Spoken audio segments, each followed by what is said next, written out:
LFC Daytrippers, brought to you by bookmakers.com.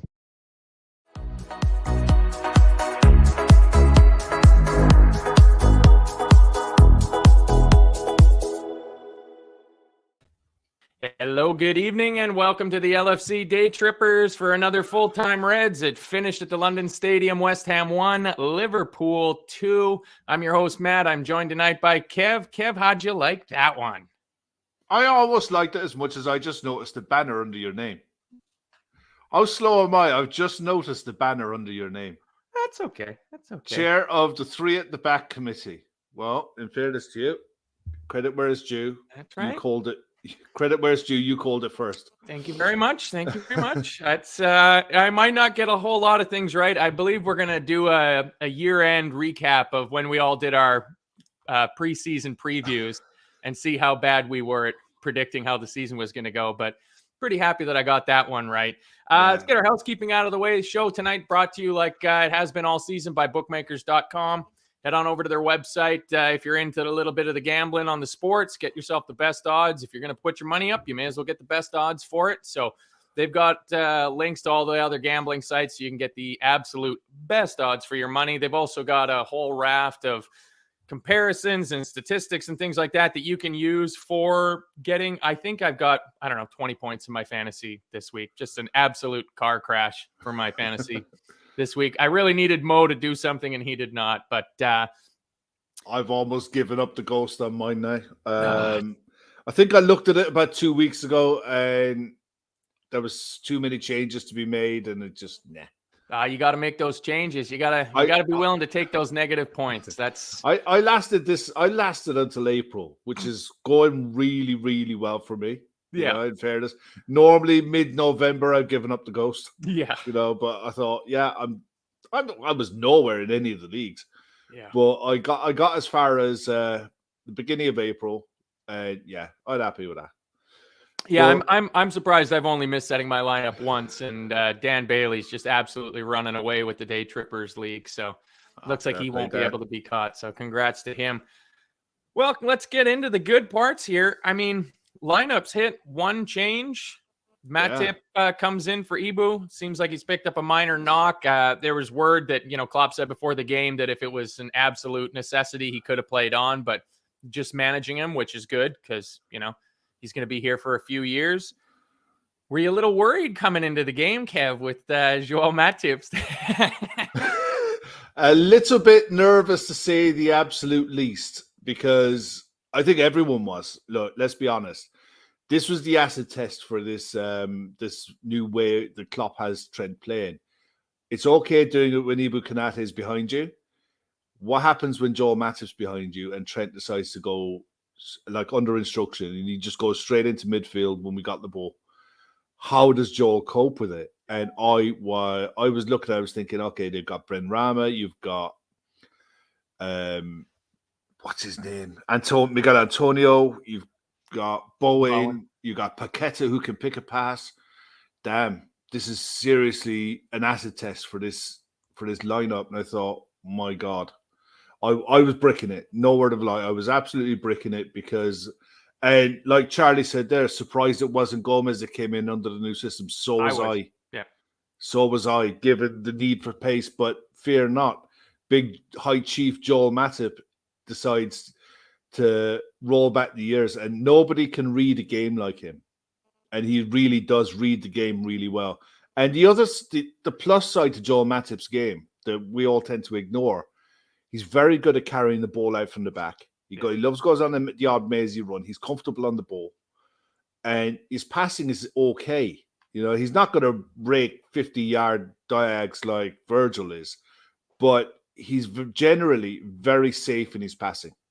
So for what he lacks in pace, he more than makes up for it in game intelligence.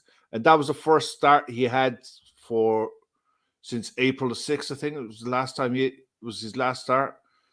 It was going back a while. So nervous as hell. Yeah. But it seems definitely like it's Ibu's position, but I mean, already we're seeing in his first 2 seasons with us that it looks like he's not going to be a 38 game a season kind of guy. that he might just pick up a few odd injuries here and there. But I mean, yeah, Charlie the Red nailed it. I really expected, because I had Kanate in my fantasy team, so nailed that one as well too. I thought, he'll play.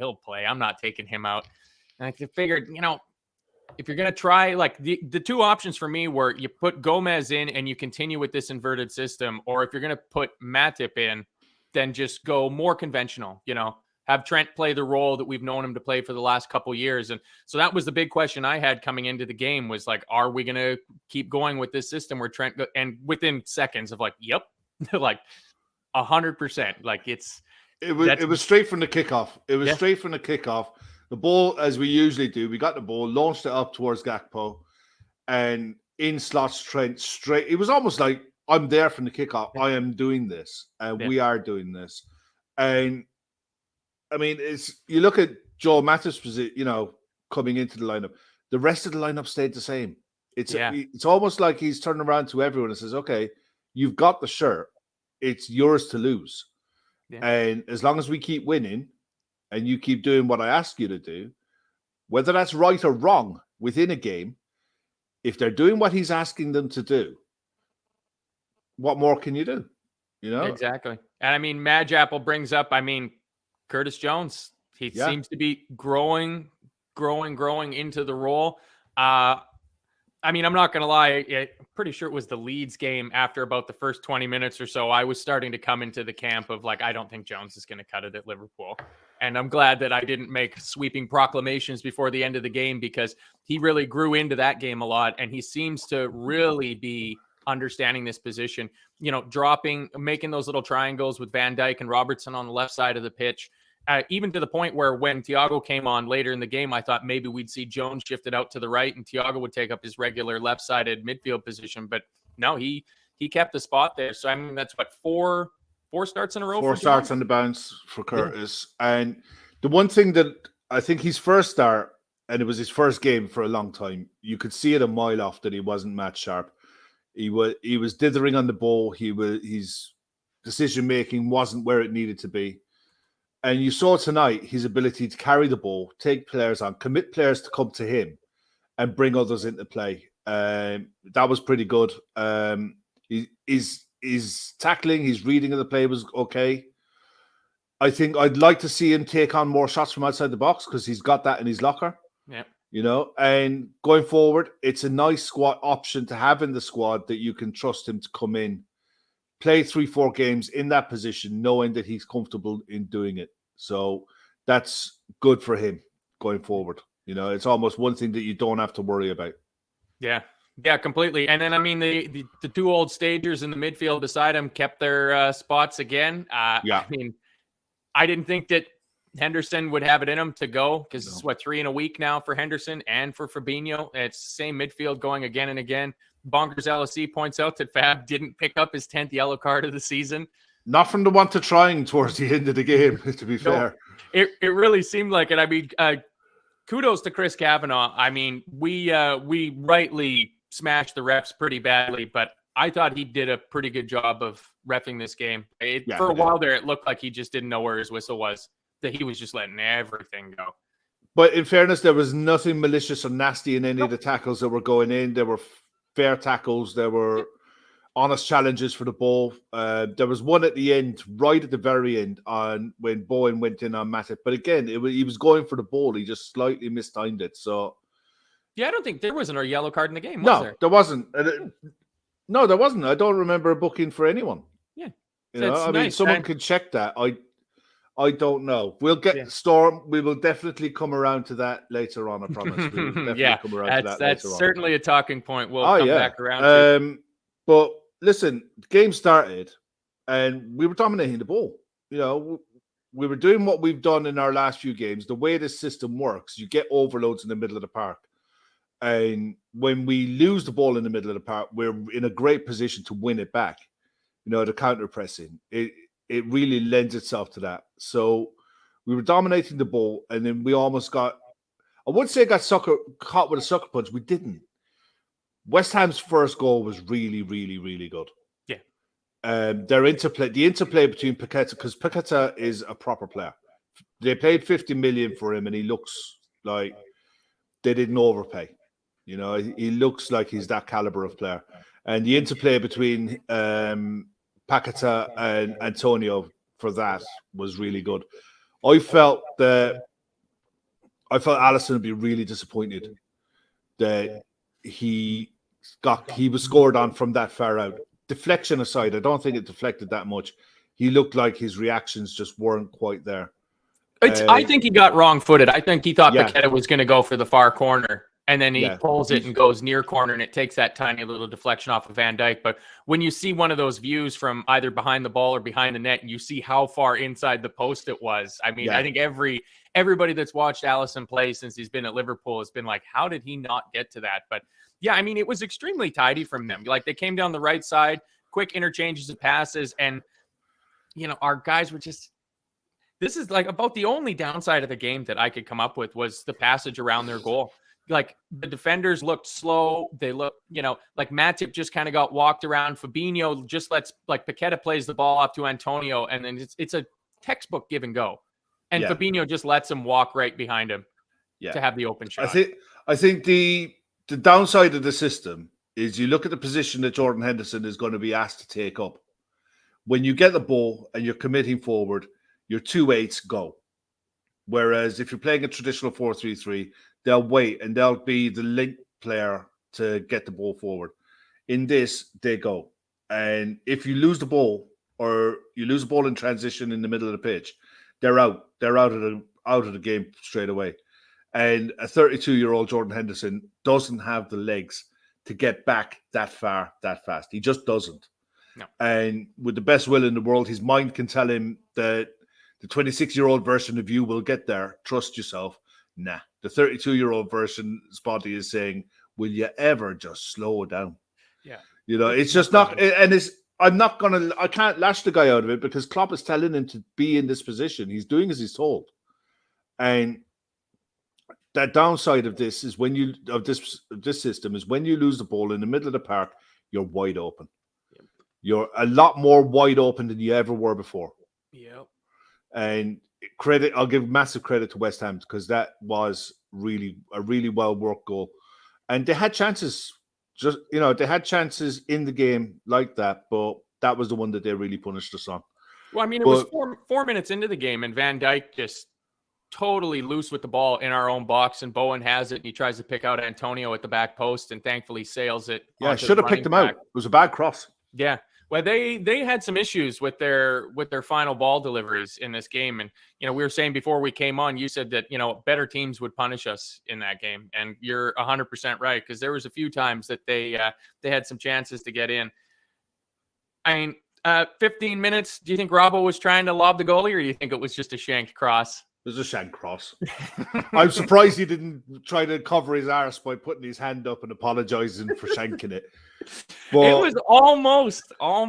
If that had gone in, it would have been right up there with one of the goals of the season. But he's definitely shanked it. Yeah, it's I wanted it to be a shot. I wanted it to be. I mean, it would have been the most perfect goal for Robbo to score, that he misses a whole bunch of sitters and then lobs the keeper from the sideline from about 35 yards out. A few minutes after that, though, Cody Gakpo.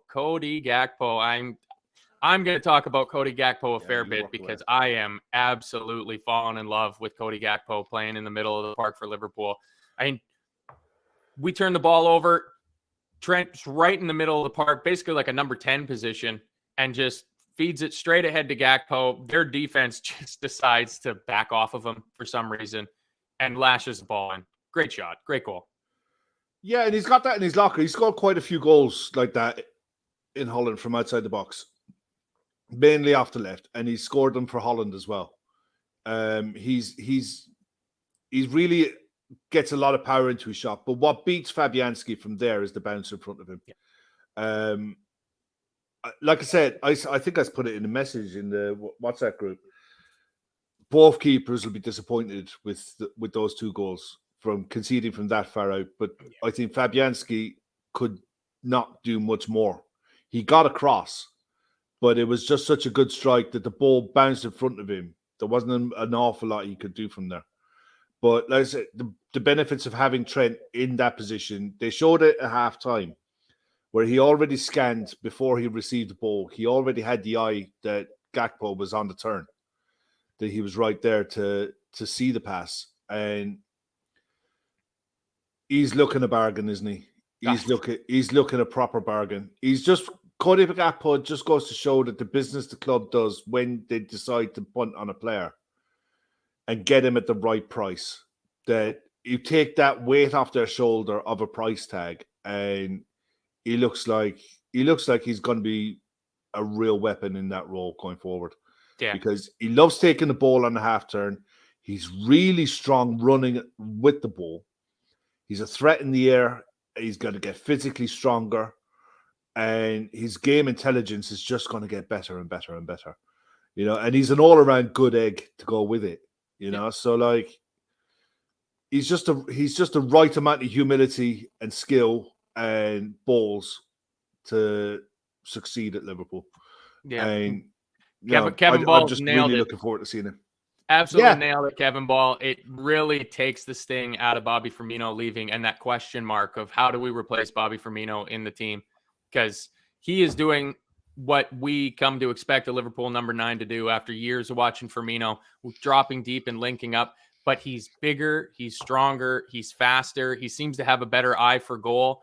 And if Curtis Jones stays in the team to do those cheeky little back heel flicks around the corner, we can still keep some of the fun Bobby passing in the game, even though, Bobby's moving on to his next challenge in life. But I mean, he does such a good job of like being a target man and like just deft little header touches off to Mo or off to Jota, or even back to Trent, and being that extra person. Like I thought it was, where do we have it here? About 20, 25 minutes in, like we were dominating the midfield. Yeah. We were dominating the midfield because not only was Trent tucking into the midfield, Jota's dropping back, Gakpo's dropping back. Like all of a sudden we had numbers in the midfield like we've never had numbers in midfield before. And just playing these tight, intricate little passes, like our short passing was crisp and accurate. At one point, they flashed a number up on the screen that our passing accuracy was 88% and West Ham's was 68%. Yeah. I think ours finished at 87. Yeah. 86, 87. But, I mean, the only thing that I wish you could get from the way we were playing is having someone on the right who was on the touchline, who was available, who could drag players, because it felt at times the middle of the park was too congested, and we needed an out ball where Mo had already committed to come in, and the only out ball that you had out wide was Jordan Henderson, and even then he wasn't really out. He wasn't really out there. So if you had someone of that on the outside on the right, and maybe Robertson sneaking up on the left to stretch the pitch out and to draw West Ham out wider, give them another problem, then you open more space in the middle. It just felt at times in that game where the middle of the park was too congested. But again, this is the third time that we've tried this, bar Arsenal for a half. Yeah. From start to finish, this is the third time that we've done this. It's going to take a while for players to learn where they need to be and what is the picture around them for having that extra body in the middle. So it's going to come good. And when it does, when it clicks, it's going to be phenomenal because you can see the potential in this. But the summer business that needs to happen to supplement it needs to be bang on. Yeah. And it needs to work from the off. Yeah, it needs to happen early. I believe our preseason plans are kind of ironed out now. We're July the 8th in Singapore against Bayern. So players will be back, no summer tournaments or anything like that. So hopefully we can raid the Chelsea cupboard quickly at the end of June, get our other business done and in the door, for first day of preseason and get all these guys working together. Because somebody said it up there when we were talking about Gakpo, maybe Megan McCallion possibly said he's this good and it's only been 4 months. Yeah. So give him that preseason to work with the team in this whole new system, all working together. And I mean, it really does bode well. And I have to say, Manchester United fans must be spitting nails over the fact that they've got Wout Weghorst up top. And this was their target. And we just, came in and snatched Well, the him only away. ones to blame is for how much they overpaid for Anthony. That's Yeah. the only reason they didn't get him. That's Yeah. the only reason they didn't get him is because they overpaid for players. Yep. And they hamstrung themselves. That's why they ended up getting a loan player from Burnley. Shucks darn. Too bad for them. Yep. We can go through a few other things here. 28 minutes. Rice wins a one-on-one with Henderson, slips through Antonio, and it was Matip running up against him. And I thought Matip had been just a little slow. He looked a bit at sea at certain points in the first half an hour of the game, and he did so good against Antonio because he's a strong man, that Mikel Antonio. Was that the one where he just like blew Antonio out the water and he just Mikel Antonio got up off the ground and just looked around for the freight train that just ran over him? Yep. That's the one. Because his eyes just rolled in his head when he was walking back. It's like, whew, didn't think he was that strong. Yeah, it was fantastic. And then I noticed that it really seemed, I said it to you in a WhatsApp during the first half, that Trent really seemed like he was getting the ball and holding it and waiting for whether it was Antonio or Paqueta or whoever, somebody to come and try to press him and close him down. And then at the last second was just making that little pass off in these tiny little triangles. Like the amount of times that Trent, nominally he's slotting into midfield as that right-sided 6, but all of a sudden he's way over on the left because he's just kind of going across, playing these little give and goes, and just like, it has to be a shape thing. I know absolutely nothing about, coaching or tactics or anything like that at any sort of level. But like, it really seemed like a deliberate thing because like he has the ball, he's in space. You think he'd, get his head up and play the ball when he's free. Yeah. But he was just waiting that extra half a second being like, come on, pull yourselves out of shape and then I'll dink it around you and we'll just keep moving. And so effective. I mean, he must have had another one of those games. I don't know if he would have had as many touches as he had against Leeds, but he was everywhere. Everybody wanted to give him the ball always. Yeah, he was always open as well. And he always wanted the ball. Even in tight spaces, I wasn't a fan of him playing in midfield, and I'm still not starting games. I still think his role is as a right back because I think if we go back to playing a 4-3-3 with Trent being one of your central 3 midfielders, you lose the extra body that you're gaining in the midfield. So the whole point of this is to create overloads in the middle of the park, and that's what it will do.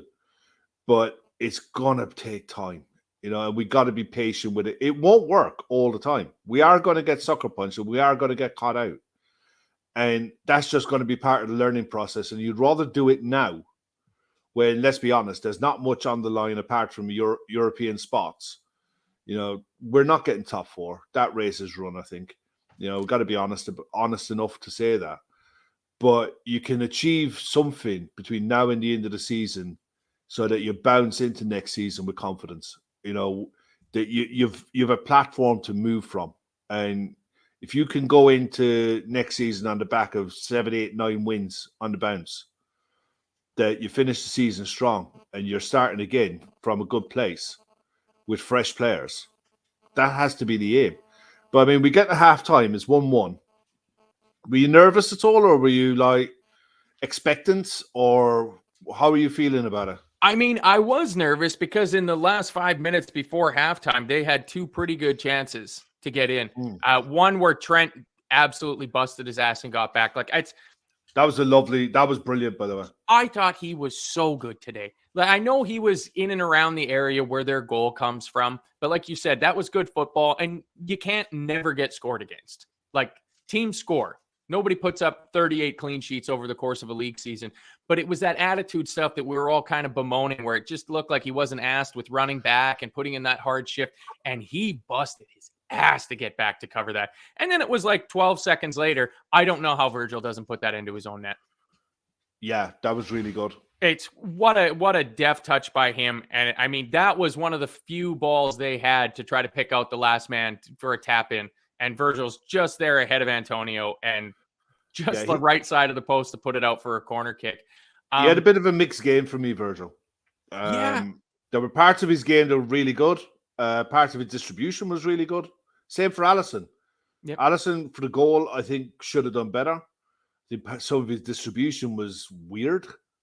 The trajectory on his balls, his passing off the ground was a bit off. But at the same time, there was other passes that he made. Some of the passing was ridiculous. Yeah.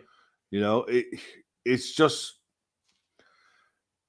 we'll get on to Virgil more in the second half because some of his one-on-one defending the better players are reading him now.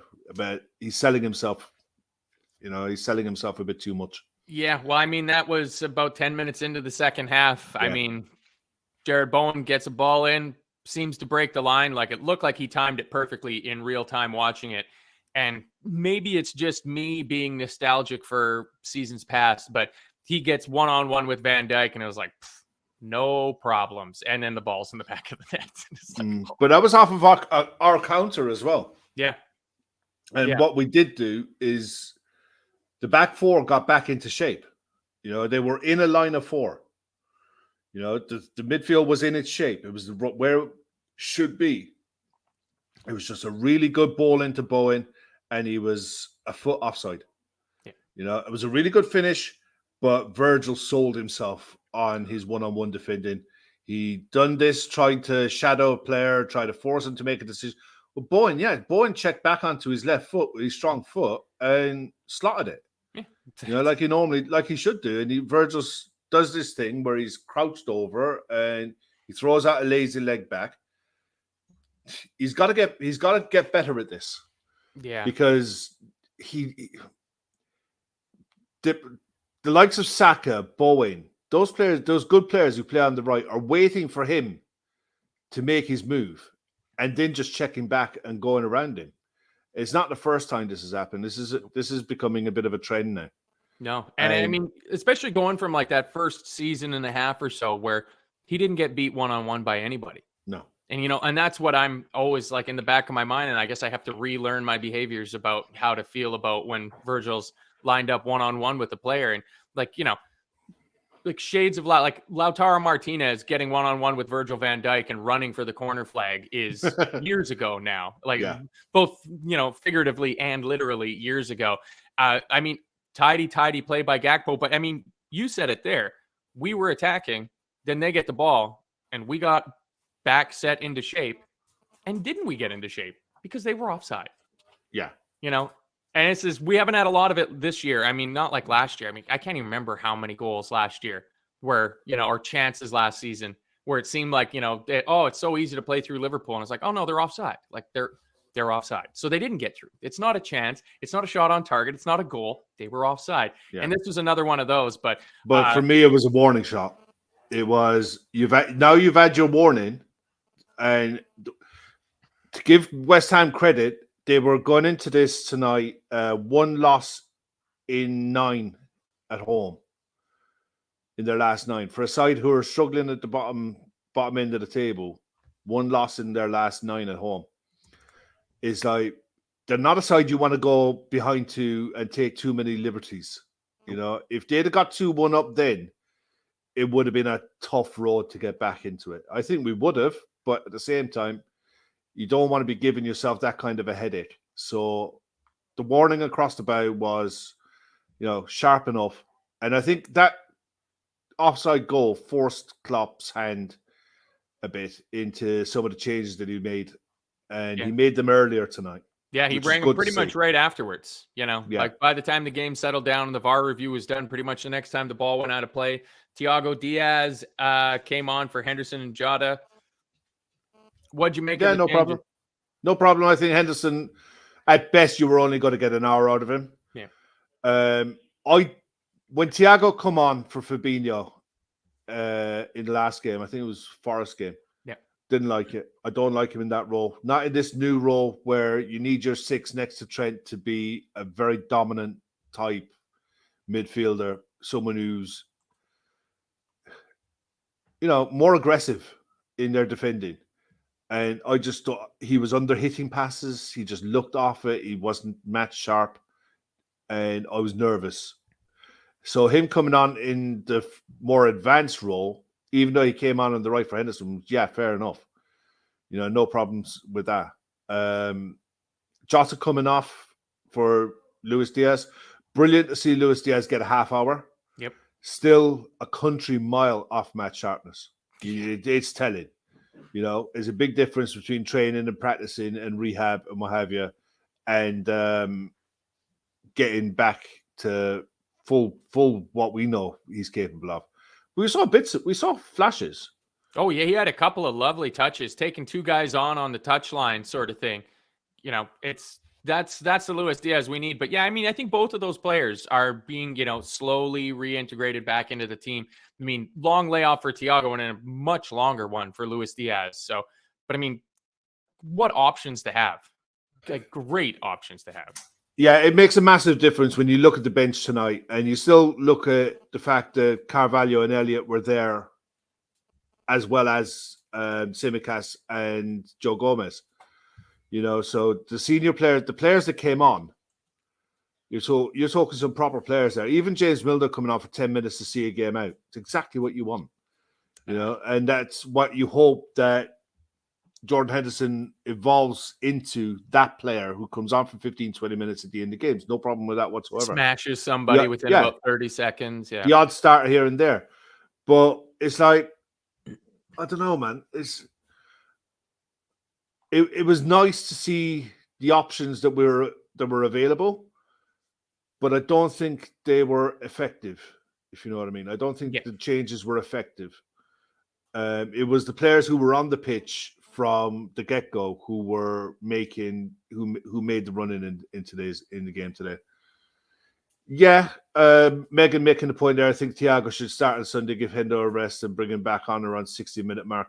Yeah, I think going forward, I think that will be the role. Would you start Thiago on the left and maybe bring Harvey Elliott in on the right? Or see, that's why I think that Jordan Henderson would have started today over Thiago, because Curtis deserved to start, and I don't think you could play Curtis and Harvey Elliott in the same starting 11 away at West Ham, away at a ground where they're doing well and they're in a good run of scoring form. I don't think it's fair on either of the two players. So I think that's half the reason why Jordan Henderson started today. Where people can like it or lump it, to be honest. But I think it's more to do with Curtis starting than maybe Sunday you could have Thiago starting on the left-hand side and Harvey Elliott on the right. I think that probably will happen. I'd be surprised if it doesn't. Yeah, and it should be interesting because it's been a while going from being an ever-present, appearing in every single game. It's now been a couple weeks since we've seen much of Harvey Elliott. So, hopefully that means that he's been spending his time on the training pitch and learning, because obviously the responsibilities for him from going and playing that right side at 8 in our typical 3-man midfield, it's going to be a little bit different moving into this new system where, Trent is just not where you'd normally expect him to be. Shortly after the changes. Well, one thing there, Emmett makes a point that he thought that Thiago and Diaz coming on helped us retain the ball better. Yeah, you got to look at it, I suppose. Yeah, you can say that.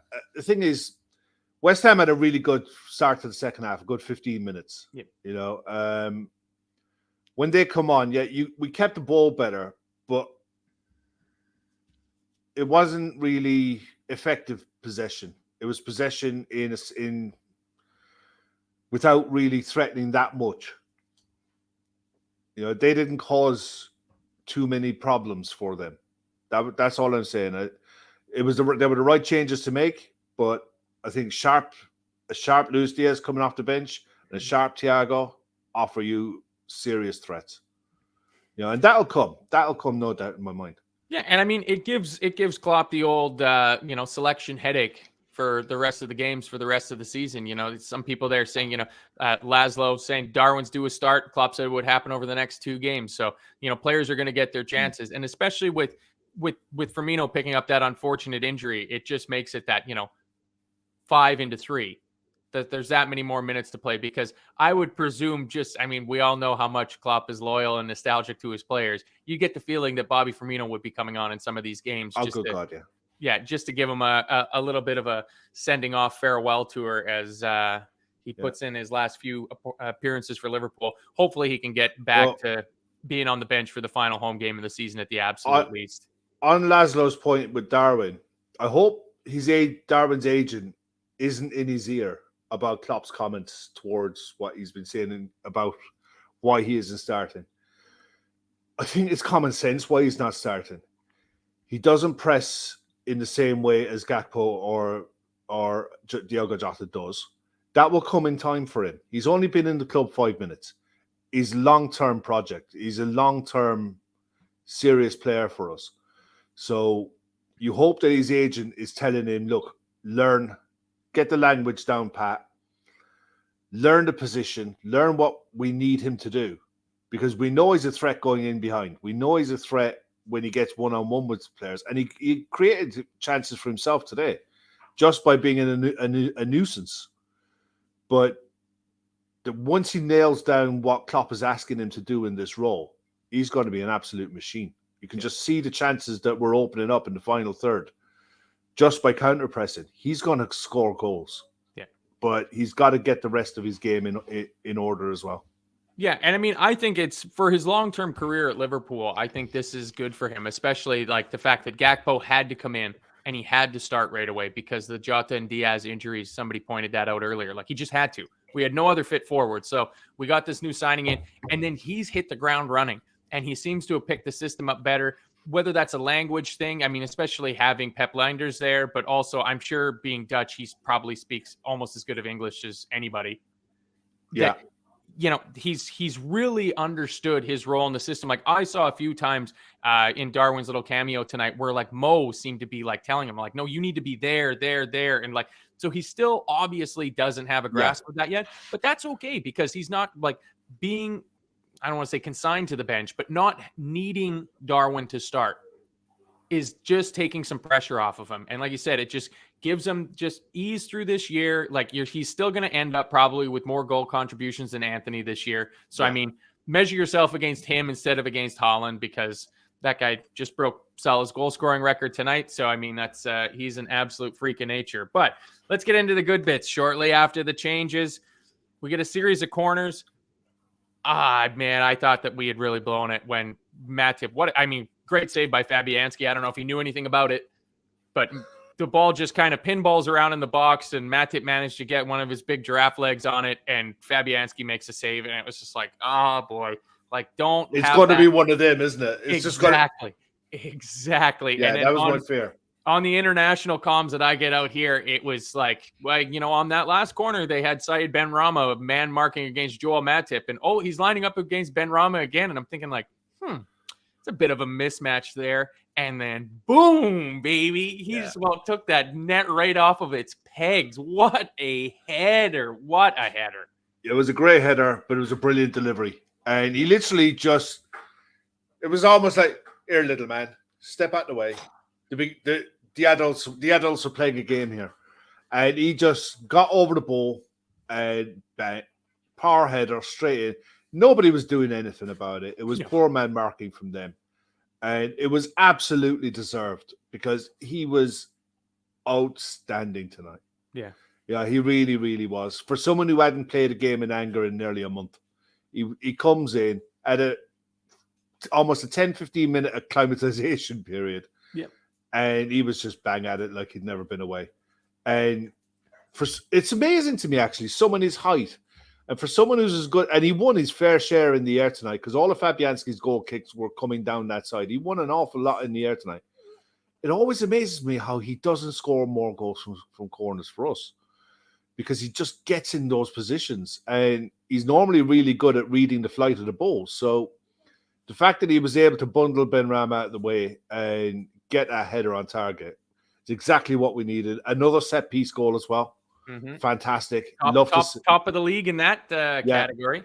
You absolutely love to see it because we went through a dry few months where we couldn't hit a barn door from a corner. And tonight, bar one delivery, I think Robbo's first corner of the game, every corner was a threat. Every corner was into a good area where you were asking questions of West Ham. And that's all you want. We've got a really good physical. Like a couple months ago, like I remember doing shows like this with you, like not specifically which shows, but it being like, we had 6 corners and 5 of them hit the first man. Yeah. And I mean, if that's the case, you may as well just kick it out for a goal kick. You may as well just go short. If you can't beat the first man, develop short corner routines and putting a ball in from a moving ball from a different angle. Yeah. You know, he was absolutely brilliant. And Michael Murphy makes a great point there. Give Matip some flowers, people. Having said the new system wouldn't work with Matip, what's Should that? be impeccable. Impeccable and flawless performance from Big Joel. Yeah, he was. I mean, Michael, he was brilliant. He was absolutely brilliant, and is exactly what you need from a centre half coming into the side, who's arguably your third choice centre back coming in. You need him to be that kind of player, and he was absolutely brilliant. He was outstanding. Deserved his goal. Deserved man of the match, even though he didn't. He thought Cody should have got it, but yeah, 4 assists in the last 5 games for Trent as well. There's an awful lot of positives. There's a lot more positives than negatives to take out of tonight's win. Any win away from home, given the season that we've had away from home, any win's a good win. And the fact that you're going away to a ground where the home side are in a decent vein of form, you take it. You know, you take the 3 points and you move on up the table. Yeah, and this is Emmett put this in earlier, and I saved it. But you know, we beat Leeds, then we beat Forest, now we beat West Ham, and those teams are one is better than the other. You know, Forest is better than Leeds, and West Ham's better than Forest and Leeds, and so it's keep progressing, keep progressing. You know, another test against Spurs, who I don't know, they might be somewhere in between West Ham and Forest in terms of their quality after the performance they put in on the weekend. And there wasn't too much happen towards the end of the game. Like we didn't pose a ton of threat after the goal. Darwin created his own chance where he was trying to force Zuma, the cat kicker. Yeah, he forced Catman into some dodgy back passes. Yeah, but other than that, you know, and he ran around a fair bit. He did what he could, but in general, it was a case of seeing it out. And then we had the incident at the end. Well, we had 2 incidents at the end. Yeah, well, I mean, before that, there was one where Allison, oh my, does he come off of his line? Because that didn't look like he was going to get there. That was right really after we had taken the lead, and that was hearts and mouth moment time right there. But that's why we've got the best keeper in the world. Yeah, like, he mistimes that. It's red card and 3 games. Yep, and we're going to be relying on Kevin Kelleher to score a header to get us into the top 4 instead of Allison. But yeah, I mean, the talking points. I mean, the handball. Yeah. Look, people aren't helped by pundits who haven't got a clue about the game. This is a huge problem. Pundits like Joe Cole and the other tulip that was on BBC tonight or BT Sport tonight haven't got a clue about the rules of the game. They don't understand context and they don't understand the handball law. It's not like it's their job or anything, or they're getting paid to do this, but it's common sense. If you fall on the ball and you don't move your arm towards the ball, but your arm hits the ball in your natural action while you're going to ground, it is not a penalty. It can hit your hand a dozen times. As long as you don't move your hand to the ball, it's not a penalty. Yeah. End of story, end of debate. Ref watches over, move on. Yeah. But we've got pundits who were like, ground, though. It came at him from about, 30 inches away? It came off his foot. Yeah. Like we've seen it from all season that they have not been giving penalties for these kind of, they call them in NFL bang, bang plays. Like where it's so close that the action is just one right after the other. It was great to see how up in arms they were. And I mean, we had the ball at one point and there was like 6 of their guys crowding around the ref. And it was like, fuck, just go.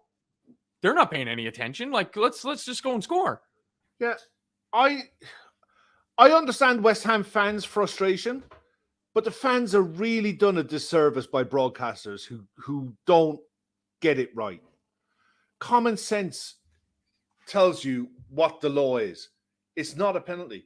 The problem comes when they interpret different things that happen in different games and try to marry the two.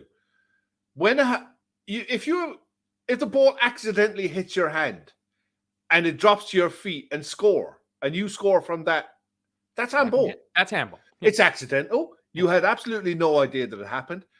it led straight to a goal, it's handball. If it happens and I pass the ball to you and you pass it to someone else and they score, it's not handball. Like Trent handball against Leeds. This is the most frustrating part of watching football for me. It's people want to make an issue where one doesn't exist. It's not, Oisin. If it's in the Champions League and the ball is kicked at someone from like a foot away and they can't get, and the hand is in their silhouette, it's not handball.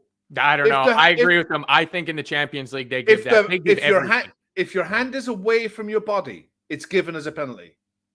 But if you fall on the ball and it's your natural action to tackle the ball, you're going to ground. Your arm is going down that direction and it doesn't move out the way. It's not handball. It's not handball in the Champions League either. But it's taking one instance from one game to one instance from another game and trying to wed them when they don't marry. Yeah. I'm sorry. He went to tackle the ball. You're saying that he made the choice to go for a tackle. What's he meant to do? Go to do this when he's challenging for the ball on the ground? Virgil would have.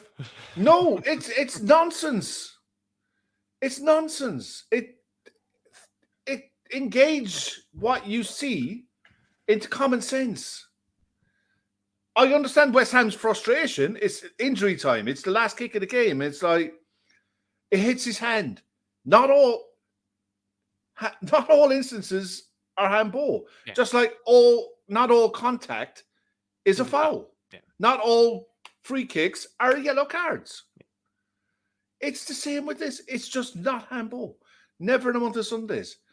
I was never concerned about it, especially when the ref clearly saw it and waved away. It's like he was never going to give it. Even if VAR told him to go and see it, he was never going to change his mind because he saw it. Yeah. Now here's a question.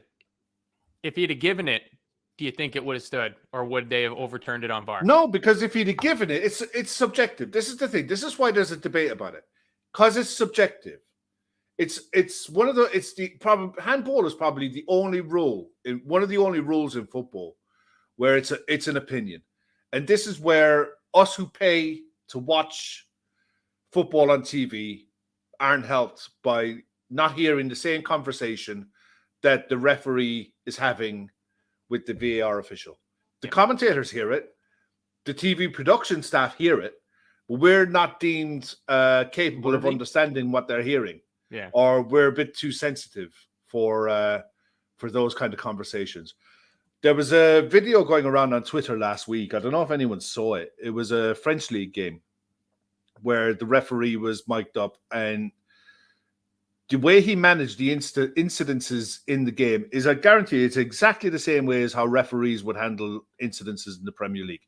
The difference was we all heard it. And even in French, he was speaking in English to speak to players like, I think it was Ramsey was playing, but he was speaking in English to players who weren't French natives. And he was speaking in French to the French players. And I think Alexander Lacazette was playing, so it was a Lyon game. And you could tell a mile away the respect that the players had for the referee and the decisions that he was making. And afterwards, the fans were so much better informed because of it. And you don't get this nonsense from the likes of Joe Cole if the fans are more informed. If the fans are more informed about why a decision is made, they can accept it. They might not like it, they might not agree with it, and they'll argue about it, but they'll accept it because they can hear the rationale and the reasonings for it. You're always going to get the arse-hats who just like controversy for the sake of controversy. Yeah, of but you weed them out. The vast majority of people who watch football understand the game. And once it's explained why a decision is being made in real time, there's absolutely no reason whatsoever why this doesn't happen. None. Yeah. There is actually a commercial benefit to broadcasters for this to happen because it's a part of the entertainment. In the same way as it is for rugby, the same way it is for NFL, for cricket, for any other sport who involves this type of stuff. F1, where we hear the team managers talking to the drivers. It's exactly the same with football. Yeah, and it's some of the best parts of the TV watching experience of the sports that have that. Because it gives you, like, at least now, because it's still kind of a new phenomenon, maybe not so much in rugby, but like getting to that little peek behind the curtain. Like you mentioned Formula One, like hearing the teams talk to the drivers and stuff like that, and having the option when you're on the F1 app of being able to listen to, whichever your favorite driver is, you can, hear all the stuff that's going back and forth. It's fantastic. And I think it's only a matter of time. It's just only a matter of time. They're all worried about the salty language and stuff like that goes on with it. And these things it won't be an issue once you get rid of the satellite and terrestrial broadcasters and everything goes on the internet, for a Premier League streaming service, because you'll be able to have a little warning in there that everybody ignores when they boot it up for the first time, that there may be some, adult language that's there, and you don't have to worry about it. Comment of the night from Red Steve. I know he's really having to go at Joe Cole. He says he has Velcro shoes. He says he has safety caps on his Sunny Delight, but Joe Cole doesn't understand the rules of snakes and ladders. That's good. That's good. I mean, you said there was 2 incidents. I don't even remember what the second one would have been. The second one was Bowen foul on Matip. It was one of those. When I saw it going in, I thought that it was the other way around. Yeah. I thought that it was Matip rushed and, time sensitive, last couple that he tried to reach for something and it wasn't there. But it was, when I saw the replay, the other side of it, it was a bit reckless from Jarrett Bowen. But glad there wasn't a booking. Glad it wasn't, it was dealt with properly. And game finished off. Happy days. Liverpool win 2-1 away from home. Up to sixth in the table. And again, 20 efforts on goal away from home. What's not to like? Yeah. And now here's one from, I think it was even before we started broadcasting. Yeah. Nick, the streets are buzzing. Can we get 4th? Now I know you're not quite optimistic. I've literally just brought up the table here at the minute. Okay. Manchester United are currently in 4th with 30 games played on 59 points. We've played 32. And we're on 53. Newcastle have played 31 and are also on 59. So we're 6 points off with a game less, with having played a game more. Personally, I think the top 4 went away with the loss to Bournemouth. Yeah. I think if we're 3 points further ahead, if we go and beat Bournemouth, and we're on 56 points, 3 points off those 2 with 6 games to play, I think we're in with a real chance, because pressure does funny things to sides, especially those 2. I just think that we've left it a bit too late. Yeah, I think if anybody's there to be caught, I think it's United. I think with the injuries that they're starting to pick up, and Rashford has kind of fallen off form again, where he was absolutely flying. A couple of months ago, It seemed like he was scoring for fun. Now they're struggling a little bit for goals here and there. Big game coming up against Spurs. What's it, tomorrow, right? Yeah. So, I mean, all of us have to be hoping for Spurs to win that game, because we'll overhaul Spurs. Like, I'm not concerned about that. Yeah. Draw, win. I don't care. I mean, I couldn't care. I wouldn't want Man United to win anything, but it's like, I don't really care what anyone else does now. I couldn't care less who wins the league anymore and past that. But I think it's pretty obvious who's going to win the league. But I don't care what anyone else does above us. We win our games, we finish where we finish, and that's where we deserve to finish for the season that we've had. But all we can do is give ourselves the best chance possible, get to, what have we got, 6 more games to play? 6 to go. 6 to go, put another 18 points on the board. That will put us on what? 71 points. 71 points. If that's good enough for 6th, then you take 6th, you lick your wounds, and you get off. Yeah. You just get on with life. If it takes us into 5th, fine, we're into the guaranteed Europa League. Then we're going to be playing Thursday nights, and we're just going to get involved in watching a lot of the squad players playing in group games. Fine, no problem. I can take the benefits from that. Any more than that, I'll be astonished. It would take a monumental collapse from the 2 sides above us to trouble them. Well, just one of them. We just need one of them. It's as much as I would like to think, because like Newcastle plays a lot of the teams down and around the bottom. And so, I mean, you get a huge result for Forest today, beating Brighton. Yeah. Drops Everton into 19th place. Yeah. I Newcastle have to play, I think, Leeds, Leicester, Everton. Like, there's big games coming up for Newcastle in terms of settling the relegation race, but it just feels like they've kind of refound their form, whereas United are hitting this little bit of a rocky patch, that embarrassing performance in Seville and stuff like that. So I was right when I thought I was out, they pull me right back in again. I mean, Sam Pandy, we're doing it the Jurgen Klopp way. We always do mad stuff under him. What's more likely, getting fourth now or beating Barcelona 4-0 or winning the league by 18 points or something? Yeah. Well, I'm looking at the bottom of the table. The bottom of the table here now, you've got Leeds on 30 points in 16th, Forest on 30, Leicester on 29 in the relegation zone, with Everton on 28 and Southampton on 24. Bournemouth could still get dragged into it on 33. I think West Ham are probably safe on 34. I mean, at the end of the day, Chelsea are still on 39 points. Chelsea are going to finish behind Palace and Wolves. Chelsea are going to finish behind Palace and Wolves. Yeah. I think what's going to happen. But I was taking a look at some of the fixtures for United and Newcastle. I mean, I guess the two Uniteds before coming on. And I just got this sneaky suspicion that United could pick up, a few shaky results here and there. And their second to last game of the season is against Chelsea. And I could just see Chelsea doing us a big favor in that game because they are absolute garbage. But every so often, a garbage clock is right at least twice a day. I mean, Megan McCallion here says, Super Frank, I saw somebody had a tweet out. In his last 19 games, he has 1 win and 2 draws. I think he'll be sacked tomorrow. Really? Yeah, I definitely don't think he'll be. I definitely don't think he sees the end of the season. I think they'll accelerate. They'll just, whatever offer they've made to Pochettino, they'll just add another 0 to it. They'll just, it's literally just a case of give him the contract, fill out what you want, and just sign it. Just come in and sort something out because Super Frank. I mean, my God, how many? I think his career in football could actually be done on the strength of what he's done at Chelsea. Well, we thought that kind of about Gerrard with how poorly he did at Villa.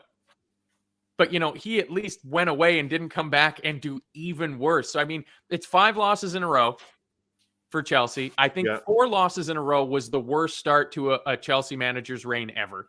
So now he's gone and beat that. So, I mean, he's beating records. So you got to like that. Yeah. I don't get it. I mean, the thing is, his dad was a good player. His uncle was a good manager. Right? But at the end of the day, it's not a DNA contest. Yeah. He was he's a Tory, so they really do like nepotism. But he was bang average at Derby. He was shocking at Everton. Shocking. He got the job at Everton on the strength of what he did at Chelsea with no money. It wasn't as if they were shit. Yeah. They were still a good side. That youth academy has produced some of the best young players in the country. It wasn't as if he was promoting dross. And even then, they were crap. And the first time that he gave him money, he was atrocious with it. Yeah. There's a reason I don't have credit card. I'm not allowed the credit card. And my wife has the bank card in her purse. For the same reason as Frank Lampard shouldn't be allowed to spend money at a football club. They're not good ideas. Is that you will be announced as Chelsea manager sometime tomorrow? Or yeah, I can't afford to pay cut. I mean, yeah, it's with these. I mean, it's been a pretty up and down shit season for us as Liverpool fans. There's been a lot more downs than we've been used to over the last few years. But I mean, it's been an incredibly exciting season of Premier League football. Like, the final few weeks are going to be so exciting, with the exception of the title race. The title is, I think it was over months ago. I never thought Arsenal would hold the distance, and it's just done now. I mean, City 2 points behind with 2 games in hand. They look like they are absolutely clicking into like Voltron forming together. So fingers crossed that Real Madrid can keep them from winning the only thing that Pep really wants in the world, the only thing that money can't buy. Yeah, I'm just hoping that Modric pulls out a Modric masterclass. Yeah. Benzema turns into the Benzema that we know and love, and Vinny J just decides I'm going to show you lot how to play football. Exactly. I mean, given our results against Real Madrid, it is pretty weird for Liverpool fans to be getting on the Real Madrid bandwagon. Hala Madrid. Yeah. I mean, hey, hopefully one of the Milanese teams can win in the final. If you're not cheering for one of the two Milan teams, you're not doing this exactly right. So no. That was a lovely little show there, Kev. A lot more fun doing it after a win than after a loss. So absolutely. Yeah, back in winning ways. And we'll be lining up. We got a full docket of things coming in. I imagine I might be doing a viewer's voice tomorrow. So I have to get some topics for Gav, and he can sort me out some guests and do that. You got a Friday show set up? Yeah, we've got Luke from the Park Lane podcast coming on, and it's just going to be myself and the two Lukes. Oh, that should be confusing. Our Luke, and we're going to chat about Wrexham and what the buzz is like in Wrexham at the minute. He's living in the town, so we'll find out what it's like in Wrexham at the minute, and we'll get the full story from Luke about Spurs and what's going on, what's the fans thinking behind Daniel Levy, behind players downing tools and getting coaches sacked left, right, and centre, what's going on with Harry Kane, what needs to happen with Spurs, and we're going to have a massive look at the weekend fixtures because, man, we're at it again.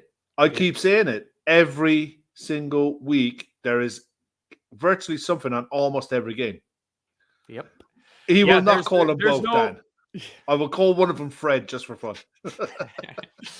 Yeah, Thor, that's the show right there. If there can be any fairy tale ending to the season, Divock Origi scoring the winning Champions League goal for AC Milan. In that case, let it be over Man City. That would just be hilarious. Chef's kiss. Absolutely fantastic. So hilarious. Yeah, that's enough from us. Check out the show sponsor, bookmakers.com. Follow their YouTube channel. Gav should have a show coming out on there tomorrow with his regular group of guys he has doing the same thing you're going to be doing on Friday, previewing the weekend's actions. Probably Spurs fan on there as well, too, I'd imagine, given that Liverpool and Spurs are playing. But again, the most important thing is we always do. We've got our charity sponsor. You can find the link in the description on any of the show's social media sites. You can check it out. It'll be pinned right at the top of the Twitter accounts and all that fun stuff. The 12 women running the Dublin Marathon, raising money for breast cancer awareness. They're out there training. We're out here trying to push it along, get their GoFundMe bumped up to hit their fundraising goal. This is the reason why we do the show. Everything's free. We just ask that if you can donate. If you can't donate, put it into your social media accounts, share it amongst your friends and family, and slowly but surely we'll tick it along and we'll get it there. Because, again, Gav drives the ship and we're all willing sailors on board with it, that these charity drives is what we're doing the show for. Because we could be talking this sort of stuff just amongst ourselves in WhatsApp and Telegram groups. So it's good to have a platform to get out a good cause there. And then if anybody is interested in helping Gav sponsor the golf day, which is coming up rapidly, I believe he still needs a few things to help fill out for, hole sponsorships and whatnot, get some raffle prizes together. All the money raised on the LFC Daytrippers golf day will go right into the fund to help the women that are running the Dublin Marathon. And also, if we're talking about golf, we got to give Gav's channel a little bit of mention. I'm going to have to watch some of the one he just put out there because I cannot hit a driver to save my damn life. I have about a 200-yard left to right slice on mine. So he put up, he's got a series of pro tips with the Club Pro from Ashburn Golf Course putting up on the Bang Average Golf channel on YouTube. Check that out. And hopefully I can learn how to straighten out my drive a little bit. That would be kind of nice. But yeah, it's all good fun. Anything before we get out of here, Kev? No, that's it. What you said basically echo everything you just said there with the ladies from Ashburn, GA running the marathon. Hope we'll do everything we can to get them to the total, and just won't stop and or apologize for it. So exactly, it is what it is. Yeah, we're just gonna keep. The only way to make us stop talking about it is to get your hand in your pocket and chuck them in a tenner. Exactly. Yeah, that's the easiest way. The easiest way to do that. So. Yeah, hit a like on your way out, everybody. Red Steve, hit the notification bell so you don't need personalized messages that there's going to be a show coming up tonight. Thanks everybody for joining us on Full Time Reds, the LFC Daytrippers. See you next time.